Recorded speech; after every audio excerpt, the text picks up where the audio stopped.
नमस्कार दोस्तों, जिया डिफेंस में आपका स्वागत है। दोस्तों, भारत सरकार ने 5th जनरेशन के स्टेल्थ फाइटर जेट को मंजूरी दी।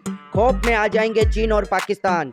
जी हां दोस्तों, इंडियन एयरफोर्स के लिए 5वीं पीढ़ी के स्टेल्थ फाइटर जेट एमका को बनाने के लिए पीएम मोदी के नेतृत्व वाली कैबिनेट कमेटी ने हरी झंडी दे दी है।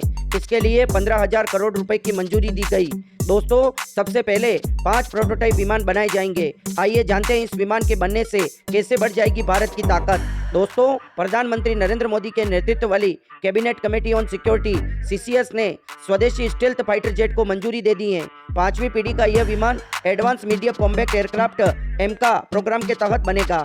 इसके लिए 15,000 करोड़ रुपए के अप्रूव किए गए हैं। इसके बनने से चीन और पाकिस्तान की हालत खराब हो सकती है। दोस्तों, इस फाइटर जेट का नाम है एडवांस मीडियम कॉम्बैट एयरक्राफ्ट मतलब एमका।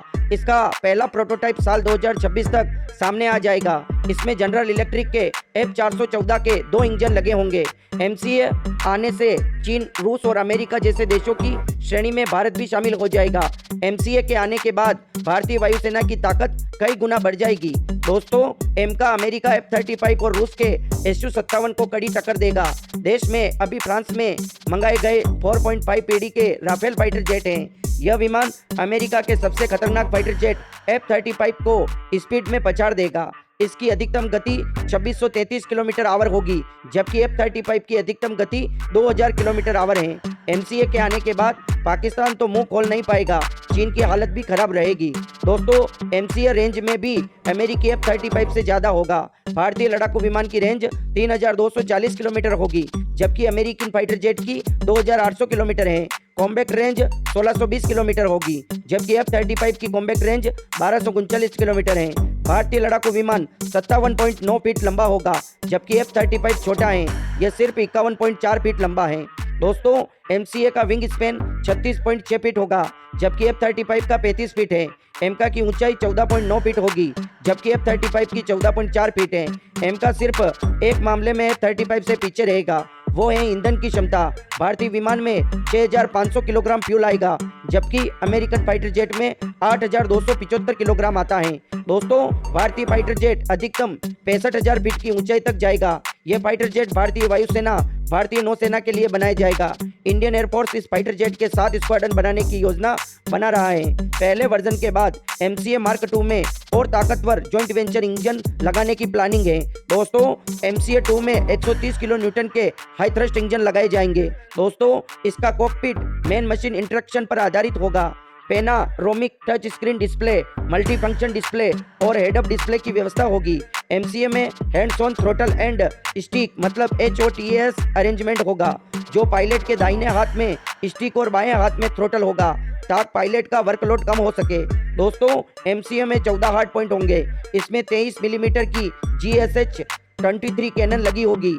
इसके अलावा S8 रॉकेट फोर्स, अस्त्रा मार्क 1, 2, 3 हवा से हवा में मार करने वाली NGCCM missile, BrahMos NG missile, संत और हवा से जमीन पर मार करने वाली रुद्र मिसाइल लगाई जाएंगी। दोस्तों, F-35 जेट में एक 25 मिलीमीटर का कैनन है, 4 हार्ड पॉइंट है, 6 एक्सटर्नल हार्ड पॉइंट है। यह M120 9X 132 और हवा से हवा में मार करने वाली MBDA मीटियोर मिसाइल से लैस है।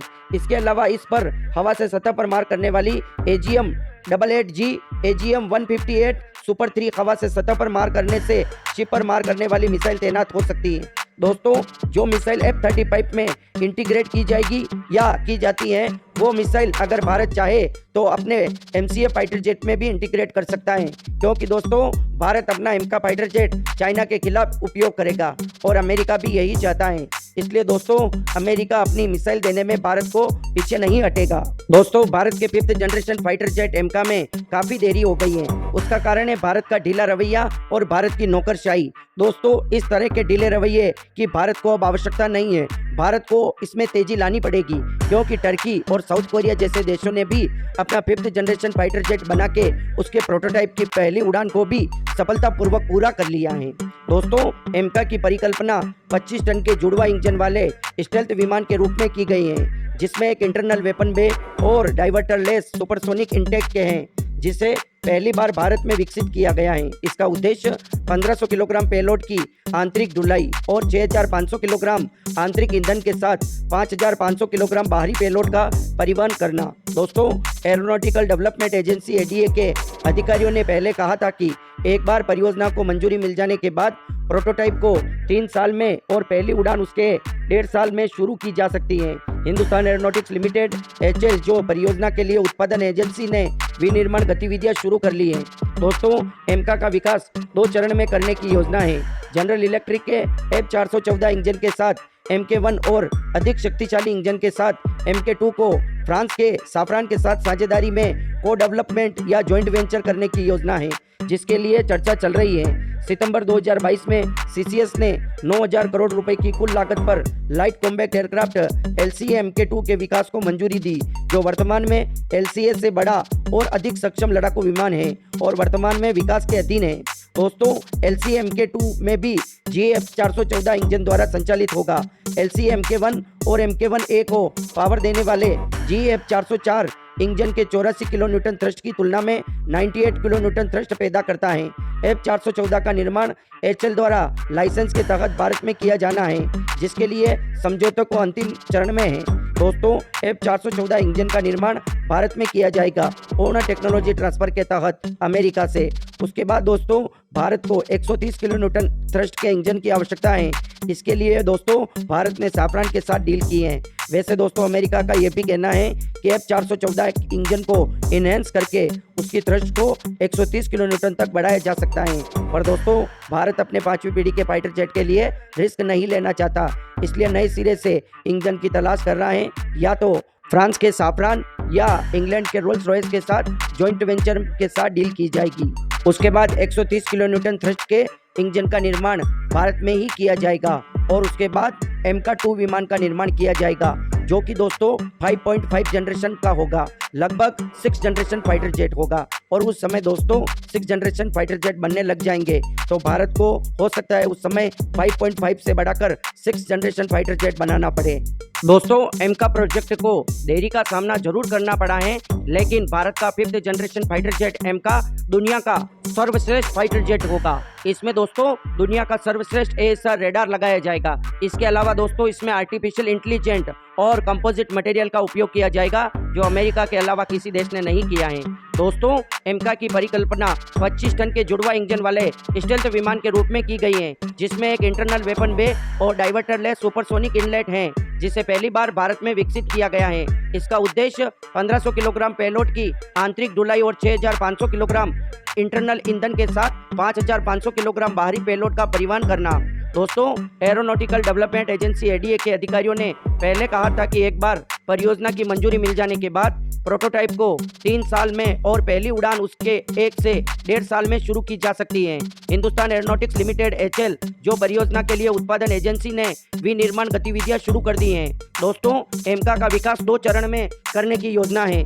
जनरल इलेक्ट्रिक के F414 इंजन के साथ MK1 और अधिक शक्तिशाली इंजन के साथ MK2 फ्रांस के साफ्रान के साथ साझेदारी या जॉइंट वेंचर से करने की योजना है, जिसके लिए चर्चा चल रही है। दोस्तों, सितंबर 2022 में CCA ने 9000 करोड़ रुपए की कुल लागत पर light combat aircraft LCA Mark II के विकास को मंजूरी दे दी, जो वर्तमान में LCA से बड़ा और अधिक सक्षम लड़ाकू विमान है और वर्तमान में विकास के अधीन है। दोस्तों, LCA MK2 में भी GF414 इंजन द्वारा संचालित होगा। LCA Mark I और MK1A को पावर देने के लिए GF404 इंजन के 84 किलो न्यूटन थ्रस्ट की तुलना में 98 किलो न्यूटन थ्रस्ट पैदा करने वाले F414 इंजन का निर्माण HAL द्वारा लाइसेंस के तहत भारत में किया जाना तय है, जिसके लिए समझौता अंतिम चरण में है। केवल दोस्तों अमेरिका के कांग्रेस की अनुमति का इंतजार है। उसके बाद F414 इंजन को 100% टेक्नोलॉजी ट्रांसफर के साथ भारत में निर्माण किया जाएगा।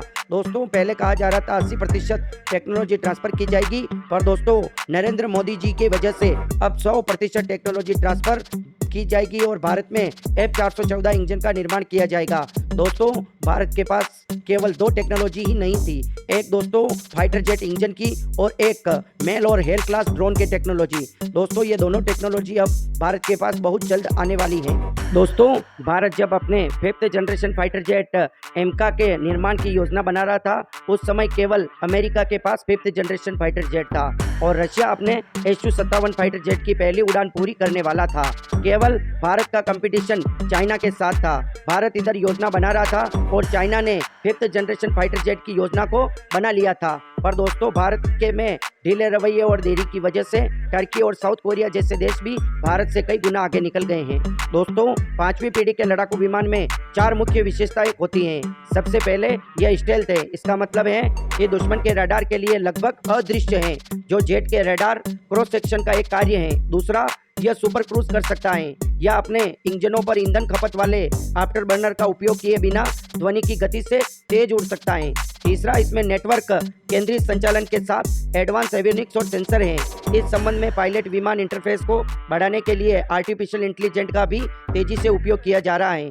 यह है कि पायलट को विमान उड़ाने और युद्ध में शामिल होने की अनुमति देता है। अंतिम लेकिन महत्वपूर्ण बात यह है कि इससे लंबी दूरी से लक्ष्य का पता लगाकर उस पर हमला करके अपने विरोधियों को मात देने में सक्षम होना चाहिए, जो कि सक्रिय इलेक्ट्रॉनिक रूप से स्कैन किए गए एरे ऐसे रेडार को नियोजित करके हासिल किया जाता है। दोस्तों गोपनीयता या स्टेल्थनेस प्राप्त करने के लिए इन विमानों को विशेष रूप से रडार तरंगों को परावर्तित करने के बजाय उन्हें बिखेरने के लिए आकार दिया जाता है। मतलब फाइटर जेट को क्रॉस सेक्शन एरिया बनाया जाता है। उसके बाद रडार परिवर्तनशीलता को और कम करने के लिए विशेष सामग्री और पेंट, जिन्हें रडार अवशोषक संरचनाएं और सामग्री कहा जाता है। दोस्तों रडार में कम नजर आने के लिए इस पर स्पेशल पेंट किया जाता है या इसको कंपोजिट मटेरियल से बनाया जाता है, ताकि रडार से आने वाली तरंगों को ये अवशोषित कर सके और वापस तरंगे रडार तक न पहुंच सके, जिसके कारण रडार में ये स्टेल्थ फाइटर जेट नहीं दिखाई देता है। दोस्तों इन लड़ाकू विमानों को अपने हथियारों को एक इंटरनल वेपन बे में छिपाना पड़ता है और वे केवल अपने शरीर के भीतर स्थित टैंकों में ले जाए जाने वाले ईंधन पर भरोसा कर सकते हैं। हथियार या ईंधन टैंक जैसे पारंपरिक विमान अपने पंखों के नीचे ले जाते हैं, रडार तरंगों को प्रतिबिंबित करते हैं और चुपके से समझौता करते हैं। दोस्तों इनके हथियारों को इंटरनल वेपन बे में ले जाया जाता है ताकि रडार से आने वाली तरंगों से टकराकर वापस रडार तक न पहुंच सके। इसलिए हथियारों को इंटरनल वेपन बे में छुपाया जाता है, जिससे हथियार रडार में नजर नहीं आते हैं और फाइटर जेट की स्टेल्थनेस बनी रहती है। दोस्तों हालांकि परियोजना की मंजूरी एक लंबी और जटिल तकनीकी यात्रा की शुरुआत मात्र है। एएनआई के मुताबिक ऑपरेशनल भूमिका में एमसीए का शामिल होना 2030 के बाद ही शुरू होने की उम्मीद है, जबकि पहले 2 स्क्वाड्रन को अमेरिकी इंजन निर्माता GE एरोस्पेस द्वारा बनाए गए GE F414 इंजन द्वारा संचालित करने की योजना है, लेकिन पर चर्चा अभी जारी है। शेष स्क्वाड्रनों के लिए अधिक शक्तिशाली इंजन विकसित करके भारत में 5वीं पीढ़ी के 200 से अधिक लड़ाकू विमानों को शामिल करने की संभावना है। दोस्तों एमका में काफी देरी हो गई है। 2019 के दिसंबर में तेजस और एमसीए कार्यक्रम की देखरेख करने वाली agency aeronautical development agency ADA ने बिजनेस स्टैंडर्ड को बताया था कि 8 साल के डिजाइन कार्य के बाद एमसीए की स्टेल्थ शेपिंग पूरी हो गई है। उस समय एमका की पहली उड़ान 2024 से 2025 के लिए लक्षित थी। उड़ान परीक्षण कार्यक्रम के लिए 5 प्रोटोटाइप बनाए जाने थे, जिनमें से लगभग 4 साल लगेंगे। एमसीए का सीरीज निर्माण 2028 से 29 तक शुरू करने की योजना थी। हालांकि 2022 के मार्च में भी नवीनतम अपडेट यह था कि एमका के डिजाइन और प्रोटोटाइप को धीरे धीरे समय पर बना दिया जाएगा। पर दोस्तों भारत में देरी की वजह से एमका प्रोग्राम में काफी देरी हो गई और 2024 से 25 में प्रोटोटाइप बनने की बजाय अब 2027 से 28 में बनाया जाएगा। दोस्तों करीब 5 प्रोटोटाइप तैयार किए जाएंगे और प्रोटोटाइप का निर्माण उद्योग द्वारा किया जाएगा, जिसमें सार्वजनिक क्षेत्र की unit Hindustan aeronautics limited HAL भी शामिल है। दोस्तों उस समय कहा जा रहा था कि 5 प्रोटोटाइप का निर्माण किया जाएगा HAL द्वारा और दोस्तों 2024 और 25 में पहले प्रोटोटाइप की उड़ान पूरी हो जाएगी और 2027 से 28 में एमका 2 भारतीय वायुसेना में शामिल हो जाएगा। पर दोस्तों भारत के ढीले रवैये की वजह से भारत में काफी देरी का सामना करना पड़ा एमका फाइटर जेट को और दोस्तों अब जाके एमका फाइटर जेट को CCA ने मंजूरी दी है और दोस्तों अब एमका फाइटर जेट में काम शुरू होगा। दोस्तों 200 से अधिक लड़ाकू विमानों को शामिल किया जाएगा भारतीय वायुसेना में, जो एमका 2 होंगे। दोस्तों एमका फर्स्ट में F414 इंजन का उपयोग किया जाएगा, जिसका उपयोग तेजस MK2 में भी किया जाएगा, जो अमेरिका से टेक्नोलॉजी ट्रांसफर के तहत भारत में निर्माण किया जाएगा। और दोस्तों एमका सेकंड में साफरान के साथ डील की जा रही है 5th generation fighter jet engine की, जो 130 किलो न्यूटन थ्रस्ट देगा। उसका निर्माण भी टेक्नोलॉजी ट्रांसफर के साथ भारत में ही किया जाएगा। साफरान और HL जॉइंट वेंचर के माध्यम से 5th generation fighter jet engine का निर्माण भारत में ही करेंगे। फिर भारत के पास किसी भी तरह की टेक्नोलॉजी की कमी नहीं रह जाएगी। और दोस्तों भारत को देरी हो गई है कोई बात नहीं, पर भारत को अब भी अपने कार्य में या अपने प्रोजेक्ट में स्पीड लानी चाहिए, ताकि टर्की और साउथ कोरिया जैसे देश के लगभग बराबर आ सके। उसके बाद भारत के पास आर्टिफिशियल इंटेलिजेंस की ताकत भी है, जो किसी और देश के पास नहीं है, जो हमारे एमका फाइटर जेट में इंटीग्रेट करने वाला है भारत। दोस्तों आपको वीडियो कैसा लगा? वीडियो अच्छा लगा हो तो वीडियो को लाइक, कमेंट, शेयर और सब्सक्राइब करना न भूलें, और कमेंट बॉक्स में जय हिंद लिखकर हमारा मनोबल बढ़ाएं। जय हिंद दोस्तों।